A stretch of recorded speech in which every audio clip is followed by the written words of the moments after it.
Hey guys, this is Daniel. This morning I saw my wife and I said to her, honey, you look a little stressed. What's going on? And we had a little conversation. And then I was wondering, what is stress?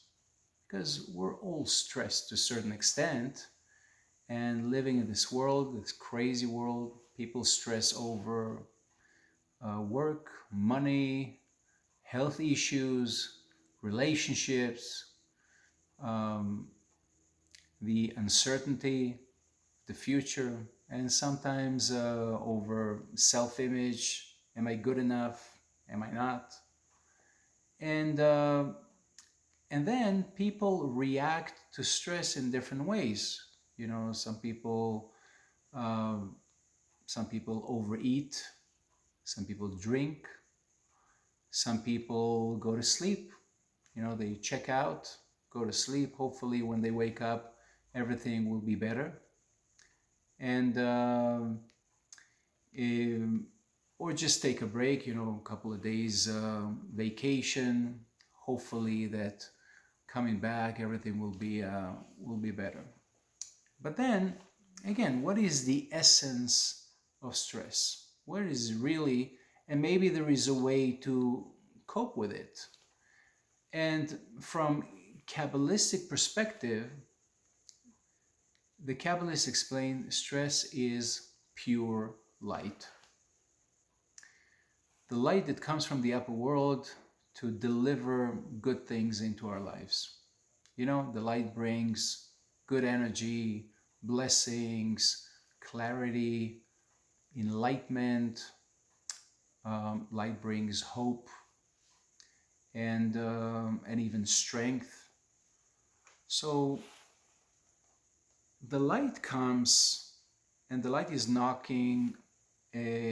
knocking on the door, and for some reason the body and our consciousness misinterpret that presence of the light and sees it as a stress. So I want to give you two examples to understand the misinterpretation that is happening all the time. So allergies, for example. We know allergies. There are all kind of allergies. Um, Food allergies, pollen, pet allergies, medication. And imagine right now, the beginning of the spring, the weather is gorgeous. I mean, here in Vegas, it warms up, it's very nice outside. So you see a beautiful day, you want to go out, you want to enjoy the weather, but then you start sneezing, coughing, and you have a hard time to breathe, you have all kind of inflammations, and other people have food allergies, you know, they can suffocate or die from it. So what is the allergy? Clinically, allergy is when the body identifies the pollen, for example, as the enemy of the body. So the immune system sends soldiers to take care of the enemy. Okay? So it's the misinterpretation of the situation or the visitor, the pollen, the food, or other things. And it becomes, for some reason, becomes the enemy for the body. So this is one example. Another example, many years ago, a friend invited me to a yoga class.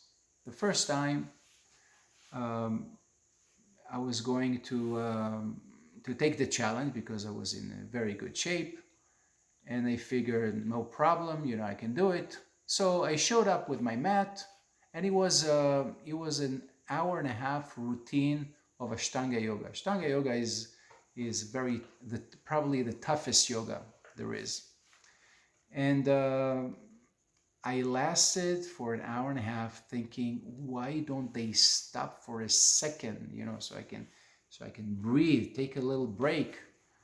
So I hardly made it through the routine. And then for 2 weeks, all the muscles of the body ached. It was tremendous pain and suffering. And if you ask me then, what do I think about yoga? I will tell you, yoga is a punishment, suffering. It's terrible. But then, if you practice yoga, or if you engage yourself in yoga on a regular basis, and you stretch your body, and you do it once and another time, you get better in it. And not only that, the routine is not difficult, but it becomes a kind of pleasure. Your body becomes used to it, and it's a true pleasure, a true blessing. We know yoga is very healthy. And so we see that it's, in the beginning at least, for the yoga, it's a misinterpretation of the body. Why is that? Because the body is not ready, it's not trained for it. So it feels stuck. It feels that it's a big challenge. Now, when the light comes and knocks on our door and he meets us, many times we are stuck. We're stuck in our small box, and we have ego issue, control issue, a little selfish, and we're not used to stretch outside the box, outside ourselves. And the advice of the Kabbalist is, maybe start with little stretching, the same way you do stretching if you do exercise, morning, afternoon, if you go to yoga. So you do stretching exercise, you go through the body, and it kind of loosens the body. It helps the body, to handle the different challenges of the day. And the same with the light. We need to start doing exercise to stretch outside the comfort zone. How do you stretch your consciousness? So you look outside, you see other people, you stretch out, you offer a helping hand, people in need, you give a donation, you give to somebody on the street, you extend a helping hand, a friend in trouble, or there are so many ways that you can actually offer help. If it even teaching something, to some people that need it, or volunteer. And this is really how we handle the stress. The stress is not the problem.